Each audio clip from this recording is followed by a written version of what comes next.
Welcome to Sir Win's Accounting Lectures. Today, magkakaroon tayo ng pen and paper video problem solving patungkol sa Lecture 02, Share Dividends in lieu of Cash Dividends. Actually, nasa description ng video lecture na ito yung mismong problem under discussion. Kung gusto mong sagutan ng solo at balikan ang lecture na ito kapag tapos ka na, mas mabuti. Kasi ang accounting ay natututunan not by mere listening but by you doing the problem solving.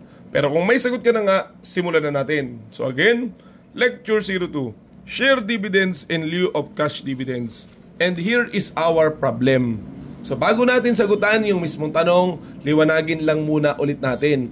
Ano nga ang ibig sabihin ng Share Dividends in lieu of Cash Dividends? Okay, so ganito. Ano talaga ang natanggap mo? Sagot, Share Dividends. Na hindi dapat sanang yun. Kasi dapat sana ang original mong matatanggap ay cash dividends, which is cash na nga, di ba, yung asset. Anong nangyari? Nagkulang siguro ng cash yung business, yung company. Therefore, ang natanggap mo kapalit nun ay share. O isa pa, sa corporation, when they declare dividends, lahat naman talaga ng shareholder ay dapat makatanggap ng dividends na yon. Let's say, kunwari, nag-declare sila ng cash dividends. So, lahat naman talaga dapat sana makakatanggap ng cash. Ano lang ang naging problema? Hindi nga yun naging sapat. That's why ikaw, isa ka sa maswerte, estimalas pala, na hindi cash ang natanggap, but rather pinalta nila ng share ang sayo. So again, okay, kapag nangyari itong share dividends in lieu of cash dividends, yung ibang shareholder ang natanggap cash, ikaw, hindi cash, but rather share.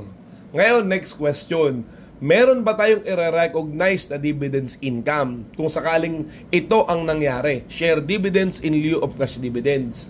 The answer is, sir, hindi po ba't wala? Dahil ang natanggap natin ay share? That is not an asset but rather an equity. There is no income when you receive equity. So therefore, sir, wala. That is wrong. But rather, magkakaroon tayo ng dividends income. Hindi kasi natin titingnan yung tipong ano yung actual na natanggap mo, yung ngayon. Ang tingnan mo ay yung sanang matatanggap mo. Di ba ang sanang matatanggap mo ay cash, which is an asset? Therefore, there will be a dividends income. Bagaman share ang natanggap mo, still cash dapat sana yan. That's why we may recognize again dividends income. Tsaka ang isa pa, nagkaroon ka daw kasi ng advantage comparing to other shareholder. Di ba nung nakatanggap ka ng share, hindi naman sila nakatanggap ng share. That's why there is an increase on your percentage of ownership comparing to them. Dahil may share ka, sila'y wala. Kaya therefore, again, pwedeng mag-recognize ng income sa transaction na ito. Now, how are going to measure the income? Paano? Ayan. Meron tayong priority. The first priority is the fair market value of the shares actually received. At kung sakaling hindi yan given, tsaka lang natin gagamitin yung cash dividends that supposedly to be received. Yung value ng cash dividend sana. So again, may priority po tayo. At para maintindihan yun, magsagot na lang tayo ng problem. Basahin natin siya. A shareholder owns 10,000 shares costing 1 million. Subsequently, the shareholder received 1,000 shares in lieu of cash dividends of 10 pesos per share. The market price per share is 150. Ayan na. Okay? Required.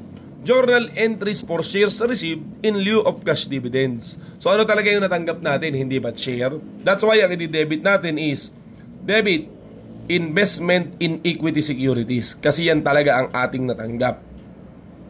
Okay? Anong ating i-credit? Di ba nga, sabi natin, dapat naman talaga cash yan. That's why we may credit the account title, dividends income. The question is how much? Ilan ba yung share na natanggap natin? Hindi ba't 1,000? 1,000 shares. Okay? At ang market value nun ay 150. Therefore, yun yung first valuation kung sakaling shares received in lieu of cash dividends. So again, we receive 1,000 shares multiplied by 150. That's why we debit investment in equity securities for 150,000 and we credit dividends income for 150,000. Anong gagawin natin dun sa dapat sana na value ng na cash dividends na matatanggap natin? Anong gagawin natin dito sa 10 pesos? The answer is, we will ignore kasi nga given yung market value ng share dividends actually received. Okay? Tapos na po yung ating requirement. Ngayon, may pahabol dito. May what if namang isa. What if, assuming that there is no market value of the shares received as dividends in lieu of cash dividend, prepare the journal entries to record the transaction. Paano kung sakali naman daw, hindi given yung 150 pesos? So, alin na gagamitin natin? Yung cash dividends, yung value nun that supposedly to be received. Pero still din, kahit ganon, hindi naman mababago yung ating entry. Dahil ang natanggap naman talaga natin ay hindi cash, but rather share dividends. So therefore, we are going to debit investment in equity securities. Okay? And still, we are going to credit dividends income. May income nga kasi ang totoo, cash dividends naman nga talaga yan. The next question is how much? The valuation. Ang sabi dito, ang sanang matatanggap mo na cash dividends, di ba 10 pesos per share? Ilang share nga ang hawak-hawak natin? Hindi ba 10,000? At sana kung cash ang natanggap mo, the 10,000 will be multiplied by 10. So therefore, yung actual na natanggap mo na 1,000 shares will be valued at 100,000. Yung cash dividend supposedly be received. Okay? So again, we debit investment in equity securities amounting to 100,000 and we credit dividends income for 100,000.